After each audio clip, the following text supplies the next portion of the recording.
Hi, it's Louise from Spiral Bright Insight, and this is a video just to break down a few astrological events that are taking place this Sunday, the 11th of June.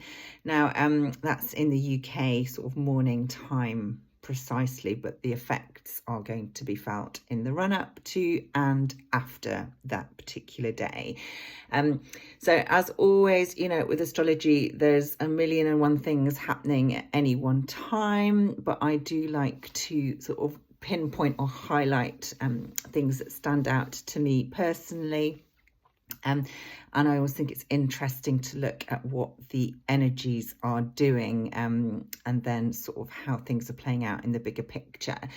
So the reason that this is an important date is for a number of reasons, but we have got Mercury, which is the planet of the messenger, the mind and the messenger, information, communication, etc., is going to be at 29 degrees of Taurus, along with a planet called Sedna, which is also at 29 degrees of Taurus. So those two are conjunct, and they're influencing each other, and their energies are blending together. And I'll talk about what that means in a minute.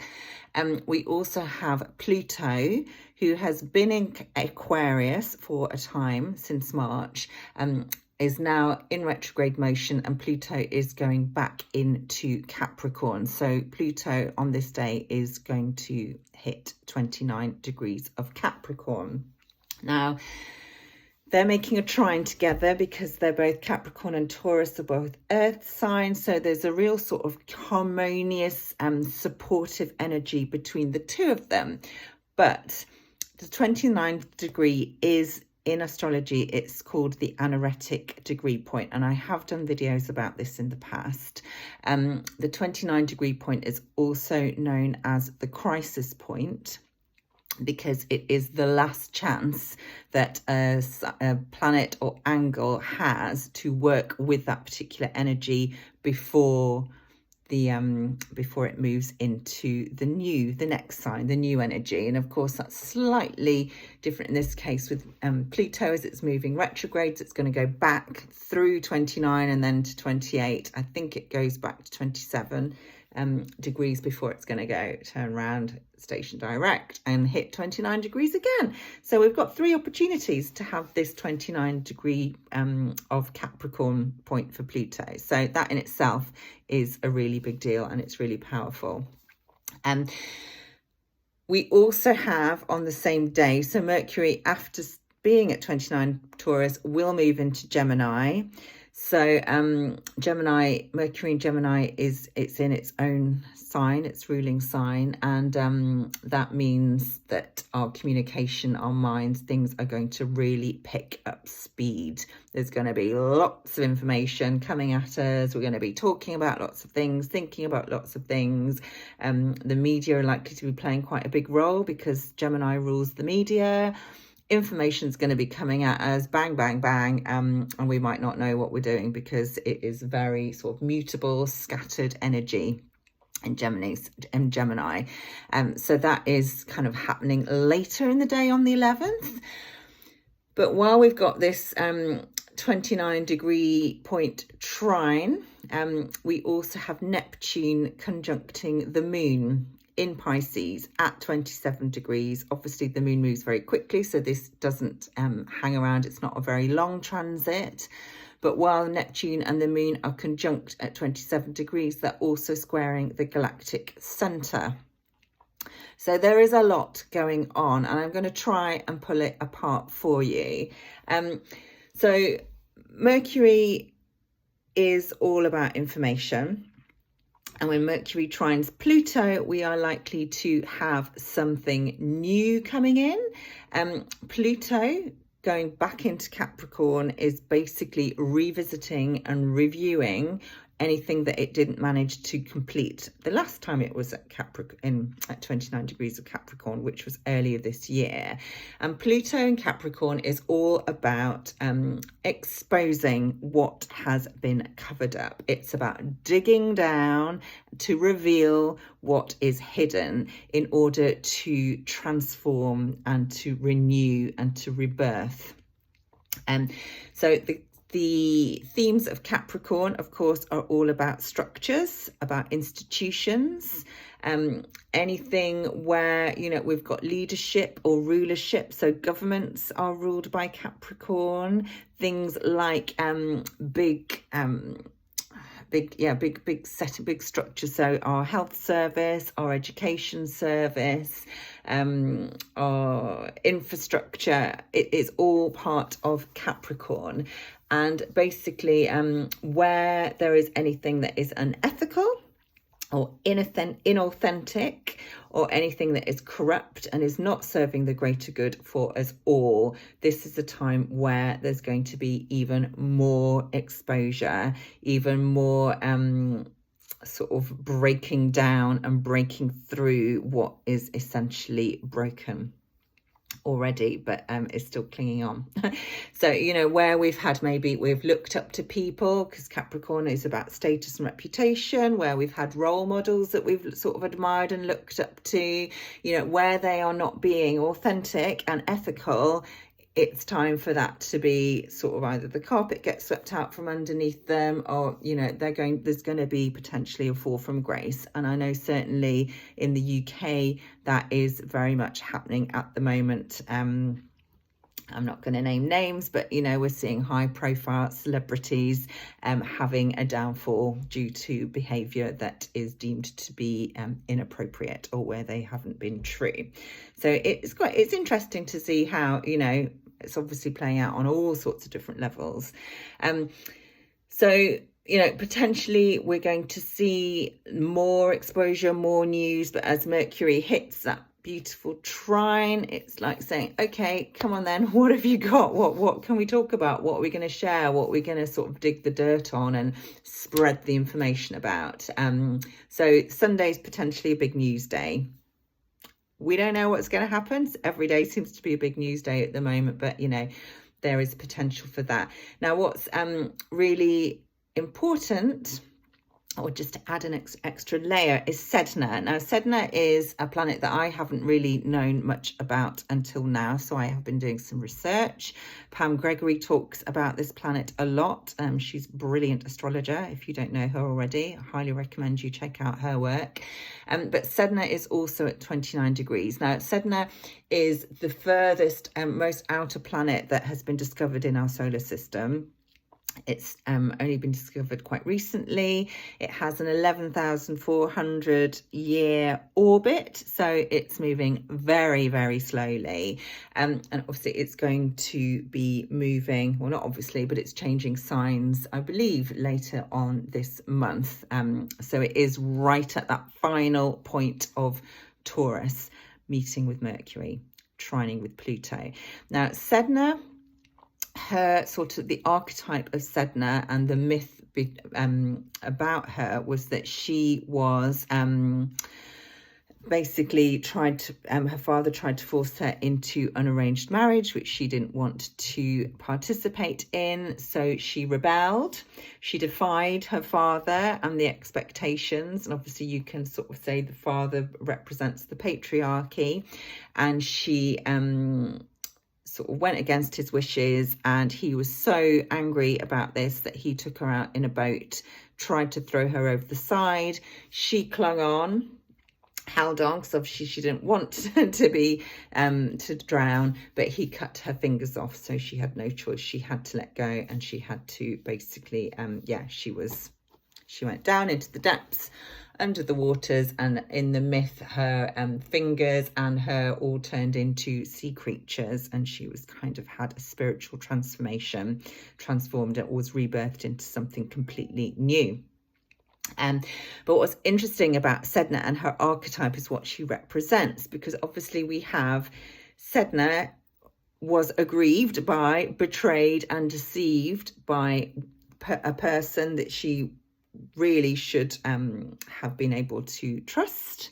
You know, disappointment in her father, someone that's supposed to love her and protect her and look after her, completely turned on her.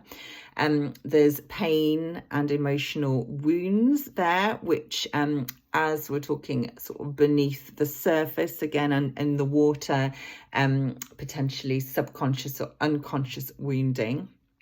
And there's also this aspect with, you know, she had to let go. She had no choice. She was clinging on. She had to let go. She was literally cut off. But through letting go and surrendering to her fate, she was reborn, and she, you know, took on a whole new role and a new way of being. So that's a really beautiful sort of theme and idea to bear in mind. But obviously, with Sedna being such a far out planet, there is also this notion that, you know, far beyond where we've sort of ever thought about before, really, and seeing the world and our reality from a completely different perspective and having access to a very different level of consciousness is also a theme. So when we're merging, you know, what we're thinking about and what we're talking about with this Sedna archetype, which is all about being betrayed, being deceived, being cut off potentially from the people that we actually trusted and handed you know, our power to, believing that they had our best interests at heart, you can kind of see what is playing out here in the themes that are coming up. And with Pluto sort of joining in and lending support, this is about raising awareness. And also with Pluto, it's about power and abuse of power, where we've given our power away, where we've actually been happy to do so because we thought that people had our best interests at heart, but actually it's about taking back our power now, and where there's been an abuse of power that may be exposed. So there's some really interesting energies and themes coming through here. And of course, with the anuretic degree, you know, there is a sense of it's now or never. This is kind of, you know, we have to sort this out. We have to address it. You know, we can't ignore it. And obviously, with this kind of 29 degree point, this crisis energy that's coming through, it is like, you know, we're right at the kind of tipping point. You know, 29 degrees is the last moment before things change and this fresh new energy comes in. And with so many planets in the final degrees of their signs at the moment, we are really going through a time of great change. Now, I don't want to make this video too long, but there's something else that is really important about this day, and that is the fact that Neptune and the Moon are meeting in Pisces at 27 degrees. And this is going to be in a square to the Galactic Centre. Now, Neptune is squaring the Galactic Centre for some time because Neptune moves so slowly.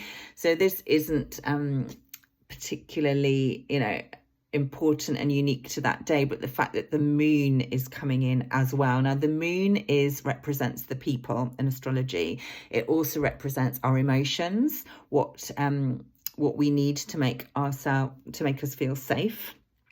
And it's also about our sensitivity. Obviously, the moon is water, Neptune is water, Pisces is water. So, you know, there may be a lot more water coming in, cleansing, dissolving. I know there's been the situation in Ukraine with the dam being burst, so huge flooding there. So these are all very Neptunian and Piscean themes and events. But when the Neptune and the moon join together, there's a real sense of enhanced compassion for the greater thing, because Pisces is unity. It's the one. It's where we all come together, where there is no separation. There's a sense of dissolving and ending, because Pisces is the final sign of the zodiac. So there's very karmic themes and energies coming up here. It's possible we're going to be feeling very emotional about something, very sensitive to something. It's also possible that sort of fears and things from our subconscious are going to be brought forward. And again, you know, that is also linked to Sedna and Mercury conjunct at the same time, so that's possible. It's also likely that we're really going to be confused, mass confusion, you know, what is real, what is not. Neptune is all about illusion, and Neptune incidentally also rules the media as well, so again, themes there potentially. There's so much going on. But, you know, really, reality is likely to be very blurred because there are no boundaries. There is no box to put something in. It literally is, everything is being laid bare out. Yeah, just like so transient and transcendent. And so very spiritual time. And I guess, don't expect to know what's going on because we may not have all the facts, and we might have to wait until Mercury is sort of going into Gemini to get some of the facts, or even beyond. Now, the square to the Galactic Centre is also significant.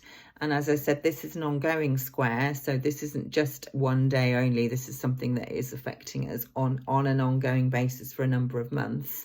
But the Galactic Centre is like the heart of our Milky Way. And it's where we have this access to higher consciousness and cosmic information and cosmic codes, cosmic energies come through the Galactic Centre. So where there's this square to Neptune and the moon at this point, it's almost like we're going to have access to new downloads, new ways of looking at things, which again, Mercury trine Pluto is really promoting that idea.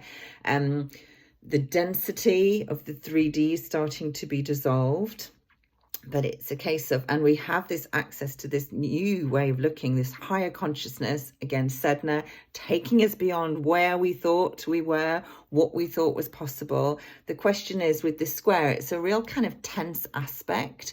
Now, squares can either mean it's a block and you just say, no, not interested, don't want to know, or it can be very catalytic because squares are really encouraging us to push through to kind of new ideas and somewhere where we've not been before, step outside of our comfort zone. And actually, are we going to listen? Are we going to pay attention to those downloads, to those visions, to these kind of surreal ideas and you know, concepts that are potentially coming through? So that's a lot, and that's just one morning on Sunday. We also have Pluto squaring the nodes, of course, which is another really powerful energy where Pluto, you know, wants that transformation, wants us to really look at our shadow side and what's been hidden in order that we can clear it out, heal it through the Scorpionic South Node energies, just clear out all the dirt, all that's broken, all that's not right for us anymore, so that we can then move on into these higher Taurian energies, and, you know, where we're heading. And that's all hit sort of at a crisis point as well, because squares are all about, you know, we've got to get going. We can't ignore this. We can't just sit back and yeah, turn the other way. It's like, no, it's time to really look at it. So that's that's kind of my lot for today. And yeah, I guess it's a case of who knows how it's going to play out. Honestly, we are not you know, astrology gives us the themes and the things, the kind of ideas that we are working with, but we never quite know how it's going to sort of pan out. So yeah, watch this space. But I always find it's interesting to know what's going on. So I hope you have found that useful. And thank you for being here. All right, I'll speak to you soon.